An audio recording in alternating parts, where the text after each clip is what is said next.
மதகஜராஜா இந்த படம் எப்படி இருக்குது, இந்த 2025 பொங்கலோட வின்னரா இந்த படம் அப்படின்னு பார்த்தோம்னா, இந்த படம் 2013 பொங்கலுக்கு வர வேண்டிய படம். ஸோ நிறைய ரீசன்னால இந்த படத்தை ரிலீஸ் பண்ணாமல் இப்போ 12 வருஷம் கழிச்சு இப்போ 2025 இந்த படம் வருது. ஸோ இந்த படம் வந்து நான் ஃபஸ்ட்டு இந்த பொங்கலுக்கு நான் கேம் சேஞ்சர் பார்த்தேன். கேம் சேஞ்சர் ரொம்ப ஒரு ஆவரேஜாக தான் இருந்தது. ஸோ மதகஜராஜா இந்த படத்தை பார்த்தோம்னா சரி பொறுமையாக பார்ப்போம், வணங்கான்னு பார்த்துட்டு இது பார்ப்போம் அப்படின்னு பார்த்தேன். அதுக்குள்ளே பார்த்தோம்னா எல்லா ரிவ்யூவர்ஸும் படம் வேறு லெவலில் இருக்குது. பிரசாந்த் அவரை பார்த்தாலும் சரி, ப்ளூ சட்டை எல்லாருமே வந்து மதகஜராஜா செம்ம படம்பா இந்த பொங்கலுக்கு. இன்னும் சில மீம் பேஜ்லலாம் பார்த்தோம்னா மதகஜராஜா இந்த பொங்கல் வின்னர், கேம் சேஞ்சரே அடித்து தூக்கிருச்சு, வணங்கான அடித்து தூக்கிருச்சு, படம் வந்து வேறு லெவலில் இருக்குது அப்படி இப்படின்னு வந்து ஒரு பில்டப் கொடுத்தாங்க. கொடுத்த பில்டப்புக்கெல்லாம் இந்த படம் ஒர்த்தால்னா தயவுசெய்து மன்னிச்சிக்கங்க. 12 வருஷம் கழித்து வருது அப்படிங்கிறதுனால எல்லாரும் சொல்கிற மாதிரி இந்த படம் வந்து சூப்பர் அப்படின்லாம் என்னால் சொல்ல முடியாது. இந்த படம் கொடுத்த பில்டப்புக்கும் சரி, இந்த படத்தோட கண்டென்ட்டுக்கும் சரி ஒர்த்து இல்லை அப்படின்னு தான் சொல்ல முடியும். ஒரு காமெடியனாகவும் வந்து சந்தானம் அவருடைய படத்தில் வந்து ஒரு சுமாரான காமெடி தான். அப்படியே வந்து வயிறு குலுங்கி கலகலப்பு மாதிரியோ அப்படிலாம் வந்து சிரிக்கிற மாதிரிலாம் படம் இல்லை. பட் இதே சந்தானம் ஏண்டா இது வந்து 12 வருஷம் வந்து முன்னாடி வந்த படம், இதை இப்போ போய் நீ வந்து சொல்கிறியாடா அப்படின்னு.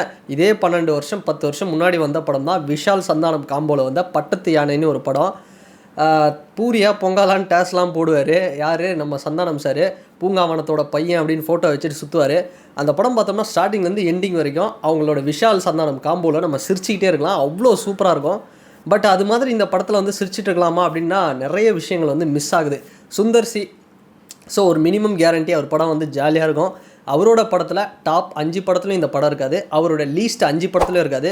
இந்த 5 படங்களுக்கு நடுவில் ஒரு லிஸ்ட்டில் வேணால் இந்த படத்தை வைக்கலாமே தவிர இவங்க கொடுத்த பில்டப்புக்கு சத்தியமாக நான் மதகஜராஜா ஃபஸ்ட்டு பார்த்துடணும்பா அப்படிங்கிற ஒரு ஹைப்பில் தான் வந்து நான் வந்து தேட்டருக்கு போனேன்.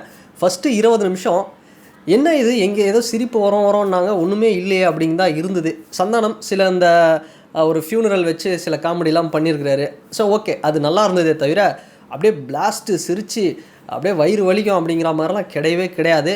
கிட்டத்தட்ட இந்த கார்த்தியோட அலெக்ஸ் பாண்டியன் படத்தில் கூட சந்தானம் வந்து ஒரு ரோல் பண்ணியிருப்பார்.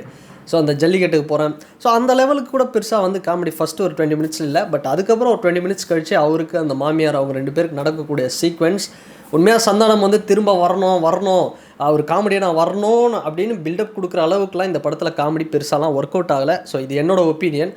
உண்மையாக சொல்லணும்னா சந்தானம் அவர் ஹீரோவாக நடிக்கிற படங்கள்லேயே சில படங்களில் டிடி ரிட்டர்ன்ஸாக இருக்கட்டும், சில படங்களில் டிக்கிலோனா, இது மாதிரி படத்துலேயே வந்து நல்லா அவரோட டீம் வச்சு A1 பாரிஸ் ஜெயராஜ் இதிலே வந்து காமெடி பண்ணுறாரு, சூப்பராக பண்ணுறாரு. பட் இந்த படத்தில் ஒரு காமெடியாக இருந்த சந்தானம் எப்படி ஒரு பர்ஃபார்மன்ஸ், ஏன்னா கலகலுக்கு போடலாம் பார்த்தோம்னா செகண்ட் ஹாஃப் சந்தானம் தான்.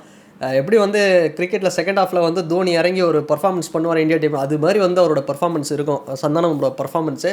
பட் அது மாதிரி வேறு லெவலில் ஒரு பர்ஃபார்மன்ஸ் இருக்குன்னு நான் எதிர்பார்த்து போனேன். ஒன்றுமே இல்லை பெருசாக. கண்டென்ட்டெல்லாம் பார்த்தோம் அப்படின்னா சரி ஒரு 12 வருஷம் முன்னாடி வந்த படம், அதனால் ஒரு அதே மாதிரி ஒரு கார்ப்பரேட் வில்லன், ஒரு பெரிய ஒரு கேங்கு, ஒன்றுமே இல்லை, அப்படியே ட்ரையாக போயிட்டுருக்கு. ஒரு நார்மலான ஒரு விஷால் படம் மாதிரி கூட இல்லை. ஆம்பளெல்லாம் கூட வந்து சூப்பராக இருக்கும். சந்தானம் அவங்களுடைய காம்போவில், விஷால் அவங்க சுந்தர்சி காம்போவில் ஆம்பளை கூட வந்து கொஞ்சம் காமெடிலாம் சூப்பராக இருக்கும். பட் இதில் வந்து பெருசாக காமெடி இல்லைங்க. சாங்ஸ் எல்லாம் கூட பார்த்தோம்னா பட்டத்து யானை படத்தில், ஆம்பளை படத்துலலாம் இந்த காம்போவில் வேறு லெவலில் இருக்கும். சாங்ஸ் கூட இதில் பெருசாக இல்லை. அந்த மை டியர் லவ்வர் அவர் பாடியிருக்கிறாரு, ஓகே அந்த பாட்டு ஓகே நல்லா தான் இருக்குது அப்படின்னு சொல்லலாம். பட் விஷுவலாலாம் அந்த பாட்டு வந்து ஏதோ ஒரு கோமாளி மாதிரி விஷாலுக்கு ட்ரெஸ்ஸை போட்டு ஆட விட்டுருக்காங்க. அந்த பாட்டெல்லாம் வந்து சுமார் தான். மற்றபடி சாங்ஸு பெருசாக இந்த படம் வந்து பெருசாக கனெக்ட் ஆகலைங்க, இதுதான் வந்து உண்மை. ஸோ நிறைய மீம் பேஜஸ்ஸு நிறைய, ஸோ எல்லாருக்குமே வந்து ஃபஸ்ட்டு சாரி, ஏன்னா இந்த படம் ரொம்ப வருஷம் கழித்து வருது, பல தடைகளை தாண்டி வருது அப்படிங்கிறதுனால சரி நெகட்டிவிட்டியை ஸ்ப்ரெட் பண்ணக்கூடாது அப்படிங்கிறதுனால பண்ணுறாங்களா இல்லையா. பட் சத்தியமாக வந்து என்னால் முடியலைங்க. நான் கேம் சேஞ்சர் வந்து முடியலை. ஸோ கேம் சேஞ்சரே பரவாயில்லன்னு தோணுது எனக்கு. கேம் சேஞ்சர் வந்து ஒரு ஆவரேஜான ஒரு படம். பட் எனக்கு இதை பார்த்ததுக்கப்புறம், மதகஜராஜா பார்த்ததுக்கப்புறம் வந்து என்ன தோணுதுன்னா கேம் சேஞ்சர் எவ்வளோ பரவாயில்லப்பா. ஏன்னா கேம் சேஞ்சர்லாம் ஃபஸ்ட் ஹாஃப் அவ்வளோ தரமாக இருந்தது. செகண்ட் ஹாஃப் எஸ்ஜே சூர்யாவோட ஆக்டிங்கு, தமனோட பிஜிஎம் 3 பிஜிஎம் போட்டிருப்பாரு, வேறு லெவலில் இருக்கும். ஸோ அது கேம் சேஞ்சரே பரவாயில்லன்னு தான் தோணுது எனக்கு. இந்த படத்தில் வந்து எப்படா முடியும், எப்படா வீட்டுக்கு கிளம்பலாம் அப்படிங்கிற மாதிரி தான். செகண்ட் ஹாஃபில் கூட மனோபாலா சார்லாம் சில காமெடிலாம் பண்ணியிருக்கிறாரு. பட் இருந்தாலும் அந்த காமெடிலாம் பெருசாக ஒர்க் அவுட் ஆகலை. கலகலப்பு படம் மாதிரி இல்லை, ஆம்பளை இந்த படம் மாதிரிலாம் வந்து இல்லை. ஸோ உண்மையாக சொல்லணும்னா மதகஜராஜா ரொம்ப ஒரு சுமாரான படம் தாங்க, அவ்வளோ சூப்பர்லாம் கிடையாது. நானும் நைட்டு நிறைய ரிவ்யூஸ் பார்த்துட்டு தான் போயிட்டு உட்காந்தேன் இன்றைக்கி. என்னால் படம் ஒரு பெரிய டிசப்பாயின்மெண்ட் தான், பெருசாலாம் ஒன்றும் இல்லை. பட் இருந்தாலும் நீங்கள் பழைய காமெடியன்ஸ் இருந்தாலும் ஒரு ஃபேமிலியோட ஒரு படத்தை போய் பார்க்கணும், அந்த பழைய ஒரு வைப்பு உங்களுக்கு வேணும் அப்படின்னா, ஒரு கலகலப்பு அது மாதிரி வைப் வேணும்னா டைம் இருந்தால், எனக்கு தெரிஞ்சு கேம் சேஞ்சரா மதகஜராஜாவான்னு கேட்டால் நான் கேம் சேஞ்சர் தான் ப்ரிஃபர் பண்ணுவேன். ஸோ நீங்கள் இதை பார்க்குறதுக்கு கேம் சேஞ்சர் பார்த்துடலாம். இல்லை நான் 2 படம் பார்க்க போகிறேன்பா அப்படின்னா நீங்கள் இந்த படத்தையும் வந்து ஃபேமிலியோடு போய் பார்க்கலாம். பட்டு என்ன கேட்டால் இந்த 2 கேம் சேஞ்சர், இந்த மதகஜராஜா, இந்த 2 படத்தில் எது பொங்கல் வின்னர்னு கேட்டால் கேம் சேஞ்சரே சொல்லலாம். ஸோ ஓகே, கேம் சேஞ்சர் வந்து ஒரு தெலுங்கு படம் அப்படின்னாலும், ஸோ மதகஜராஜாவா இல்லை வணங்கான் நான் இன்னும் பார்க்கல. வணங்கான் பார்த்துட்டு மற்ற படங்கள்லாம் பார்த்துட்டு தான் யார் பொங்கல் வின்னர் தமிழில் அப்படிங்கிறத ஃபிக்ஸ் பண்ணுவோம். But Madha Gaja Raja to be honest சொல்கிற அளவுக்குலாம் ஒர்த்தே இல்லைங்க. ரொம்ப பழைய கண்டென்ட்டு, ரொம்ப ஒரு மாதிரி தான் இருக்குது படம், எதிர்பார்த்த அளவுக்குலாம் இல்லை. ஸோ ஒரு ஹானஸ்ட்டான ஒரு ரிவ்யூ சொல்லியிருக்கேன். ஸோ இதுதான் இந்த படத்தோட இது அப்படிங்கிறது.